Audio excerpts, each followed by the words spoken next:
Hi guys, welcome back. When we get into the tough stuff, I feel a little apologetic, but this is my story and this is what I signed on to tell. So bear with me, it gets a lot better. Just a reminder, I'm fine now. I'm in remission. I feel great every single day, better than I can remember ever feeling. So keep that in mind while you're watching the hard stuff. Um, so, where we left off last week was I was in the hospital and had lost most of my weight, most of my hair. I was not feeling well. I felt like I could die any minute and welcomed it. Um, and then they found out that I had lupus. That was when they finally ran the correct combination of tests to find out that I had lupus. So, as soon as that happened, my doctor, again, it's a primary care doctor that was treating me in the hospital, um, he did not refer me to a rheumatologist. I had had a bad experience with a rheumatologist before, and he said he didn't want to scare me. So, he didn't refer me to a rheumatologist. And he started me on IV steroids. And this was the day I got released from the hospital. So he started me on IV steroids, and then he sent in for a prescription of 100 milligrams a day of prednisone, which anybody who has been on prednisone knows that that is a very, very high dosage. And if you haven't been on prednisone, y'all, that unreal dosage, yeah, really, really freaking high. So, the IV steroids went into my system, and I got the worst headache I have ever gotten in my entire life. I've had migraines before, not many, but enough to know what a migraine feels like. And it was the most intense, painful headache I can imagine. And so during that time, the doctor came in and he asked me if I had any questions. And my first question was, would I ever run again? You know, this whole time I thought I had something that was maybe curable, and lupus is not curable. And so I asked him if I would ever run again, if I would ever, be able to open a jar or go bowling or something where I had to use my joints. And he said, probably not. He said, some days you might feel like it, but it's best if you don't, because you'll pay for it later. So, again, that is not the best advice and also not true. But that was what I was told in the hospital that day. After I got out of the hospital, my mom had to go. She had already been at my house for a week, I believe it was, or it may have been 8 days. I don't know. She had stayed a really long time already, so it was time for her to go back home. And so I believe she left the day I got out of the hospital. I'm sure she'll correct me if I'm wrong. But I remember taking 10 milligram prednisone pills, and they had all dissolved in my mouth, so I got that terrible chemical taste. And I got that headache again, and it was the absolute worst headache of my life. It was at night that I got it that time, and I was screaming and writhing around in the dark and praying out loud, which is always scary when you're like with somebody who's praying out loud, because that means it's real. So my poor husband was just kind of standing helpless in the corner, and asking me every so often if I needed anything. So after probably way too many Tylenol, it finally died down. I don't think the Tylenol actually touched it. I think it just released once the steroids started backing down. Because it was probably a good 2 hours I had that headache. But I did not go to the doctor. I did not call back in. I just wrote out the headache, and it was really intense. So as I left the hospital,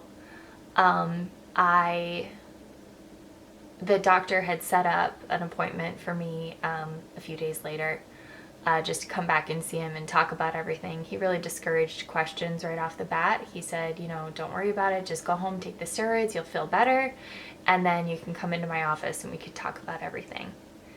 And for what that felt like to be sent home after being so sure that you were going to die, I'm going to use an analogy.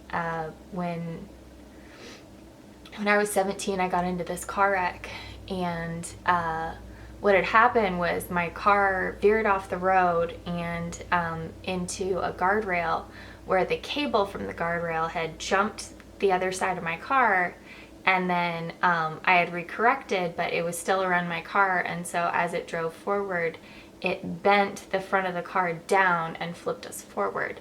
It was me and my little brother, who was in my last YouTube video, in the car. He was 14, I was 17, and in that moment we were in midair. There was complete silence and peace and no pain and nothing, and it occurred to both of us. We've talked about it a lot in the years following, but oh, this is how I die. Like that was the thought that when in my mind was like, this is how I go.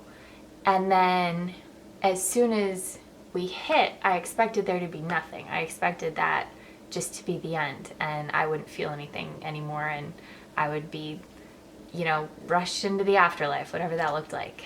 And but I hit, and it was gravel and tar and tires and screeching and metal bending and all this chaos.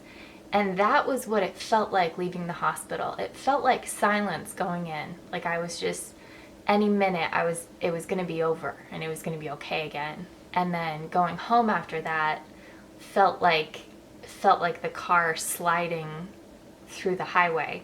After that, my brother and I were both fine. The car was definitely totaled. But that story had a happy ending. But that's what it felt like. It felt like that chaos and grind to go back home and try to figure things out. The steroids did not agree with me. I gained a lot of weight, mostly in my face and in my stomach and on the back of my neck, which is classic Cushing's syndrome is what it's called. And prednisone or any steroid can cause it. So I got that pretty bad. And then I also started getting like mouth sores, and I noticed that a couple hours after I would take it, my throat would start to close and I would get a really bad sore throat, and then my lips would swell. And then the night before I went back to the doctor, my eye started swelling after I took it. And so obviously that seemed like a pretty clear allergic reaction. And so the day I did go back to the doctor, I was set to taper down to 80 milligrams. So I had been on 100 for 3 days. I was not sleeping at all. I would sleep and then I would wake up maybe 2 hours later, and then have a hard time with it. And my depression was just absolutely off the charts. It went from despair to being suicidal, and I was done. I wanted there to be that silence that was promised me, is what it felt like. And all I had was that screeching cement and metal feeling. So in office, and the panic attacks. The panic attacks were unreal. I had them every single day, just crying, shaking. My husband went back to work that whole time, and so I was alone, and I was still getting pretty intense symptoms, as well as all the symptoms from the steroids. and I would have panic attacks pretty often. So I explained all this to the doctor, and I told him everything, including feeling suicidal and all that. And so he decided to put me on 50 milligrams of Zoloft, which is an antidepressant.